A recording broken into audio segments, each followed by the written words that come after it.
What a wild night. I mean, the NFL draft kicks off. The Philadelphia Eagles were expected to be active, and that's exactly what they were. Here to break it all down is Louis DiBiase from Locked On Eagles. Louis, how are you doing tonight? I can't be better, man. That did not go the way I expected. You trade twice and you get Jordan Davis and AJ Brown. Howie Roseman, I've been critical of him in the past. It's hard to criticize the work he did today for both the offensive and defensive side of the football. And he's got two picks tomorrow.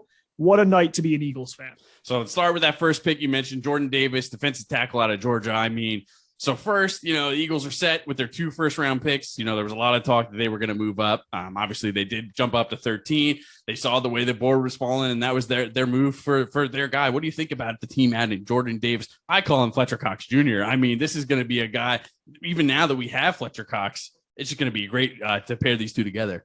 No, I totally agree. And, again, for me, I was more focused on the second level of the defense, right? Safety, cornerback.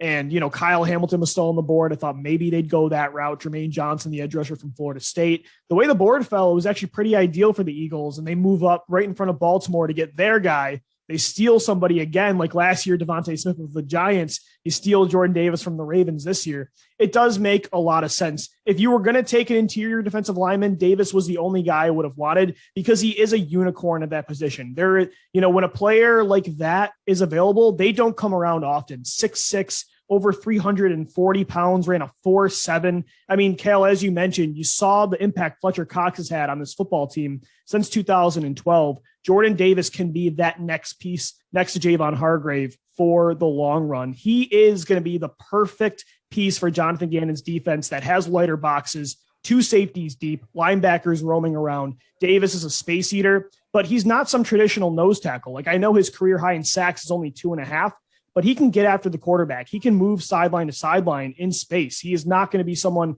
that has to come off the field on third down. So he's a rare player, and he's the perfect Philadelphia Eagle. And he might not get 10 sacks every year, but his impact in the pass and the run, it's going to be noteworthy. It's going to be felt for sure. So the Eagles make that giant, great impact addition right there at 13.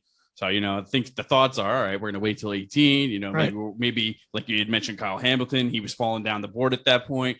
Maybe you can add a DB, one of the cornerbacks that are still on the top of the draft. And then all of a sudden we see a little bit of breaking news that AJ Brown of the Tennessee Titans has been traded to the Philadelphia Eagles. And on top of it, the team agreed to an extension, 4 years, $100 million right off the bat to make sure that we have a number 1 wide receiver option locked up for the next 4 years.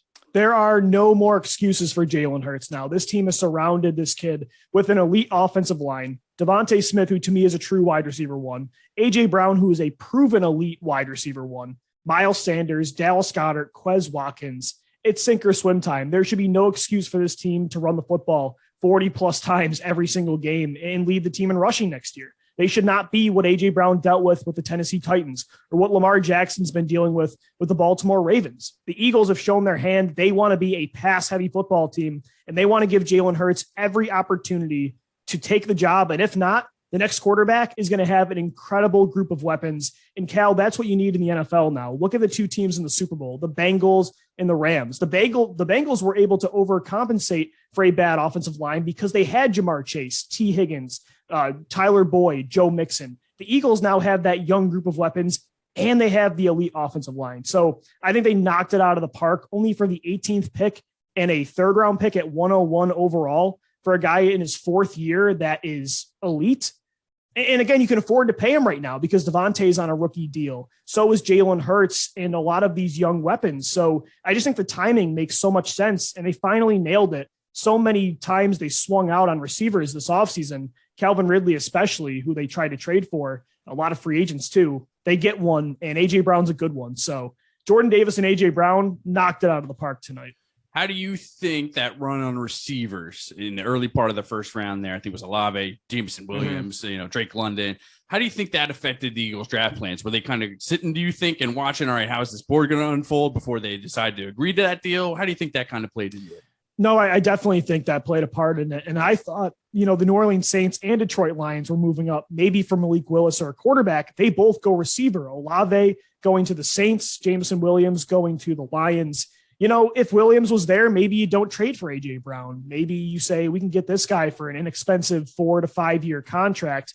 But at the same time, this had to have been in the works. I'm sure they didn't just call up 5 minutes before their pick and say, hey, is AJ Brown available? The Eagles were tied again to Calvin Ridley, Allen Robinson, Robert Woods, a bunch of those free agent and trade candidate receivers in the offseason. So this was just another one of those guys I'm sure they were kicking the tires on, and the Titans made it work, and they replaced Brown with Treylon Burks. So I think it made sense for both sides, and Jalen Hurts gets another top receiver. So we end the first round with the Eagles getting that defensive lineman, that impact defensive lineman. You got that impact receiver. Where do you think they're going second round? Yeah, again, it's hard to complain value-wise and talent-wise what they got. They got legitimate difference makers for both sides of the football today, but they didn't really address the immediate needs that they have in the secondary on defense. So, Cal, I'm really hoping with that 51st pick, maybe you trade up a little bit and you get one of those safeties, Jaquan Brisker, Daxton Hill, maybe Lewis Seen. If not, a cornerback like Tariq Woolen, if he is available, Andrew Booth, not sure about his medicals, but that did drop him down the board from Clemson. Maybe you get one of those corners or safeties. I think you got to look at now the second and third level of the defense. Again, it's too hard I'm not saying you should have forced corner or safety today when you can get Jordan Davis and AJ Brown, but you do have to address that tomorrow with one of those two picks or both. Absolutely. The Eagles, the first round ended tonight. The second and third rounds are airing on Friday, and then the 4th through 7th is Saturday. For all your Locked On Eagles hosts or all your Locked On Eagles coverage, you can follow Louis DiBiase on Twitter and Gino Camilleri, and then you can find Locked On Eagles anywhere you get your podcast. Louis, thanks for joining me tonight. Thanks, Cal.